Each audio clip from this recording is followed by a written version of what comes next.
भाई माने ओडिशा रे एबे गुटे ट्रेंड चली पेट्रोल के किरोसिन ढाली पुड़ी हुआ आ 20 लाख टंका नियो। हाँ आज्ञा बालेश्वर हो कि बलंगा हो आउ एबे एबे देखा मिली केन्द्रापड़ा पटामुंडई रे गोटे झील किरोसिन ढाली आत्महत्या कर बापा कहवा अनुसार 6 मास पूर्वे एफआईआर दवापाई पुलिस स्टेशन जाइए आ पुलिस स्टेशन रे एफआईआर न रखी कही नंबर को ब्लॉक करदेवाई। आज्ञा बापा भी एक कथा को स्पष्ट करिसेंती कि झीर प्रेम संपर्क थिला आ ब्रेकअप हैला परे तार बॉयफ्रेंड ताकू बारंबार कॉल करी हैरान करुला और झीर नेकेड फोटो भी भाइराल करुला से माने जाइथिले एफआईआर दवापाई किंतु पुलिस स्टेशन ले एफआईआर न रखी कही कि नंबर ब्लॉक करदेवाई।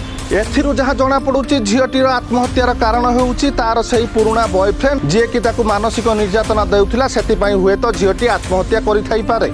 किंतु मोर कहिबार कथा झीलटी जेतेबेले एफआईआर देबाकू जाउची पुलिस स्टेशन ले पुलिस बाबू माने एफआईआर कोन पई रखु नांती जेउठी मुख्यमंत्री कहिसंती पुलिस स्टेशन ले जदी एफआईआर ग्रहण करा न जिवो ताहले जेउ पुलिस बाबू एफआईआर ग्रहण न करिवे तांकू सस्पेंड करा जिवो। देखिबाकू बाकी रहिला जेउ बाबू जनक एफआईआर ग्रहण करि नथिले से सस्पेंड होउचंती ना ट्रांसफर होउचंती।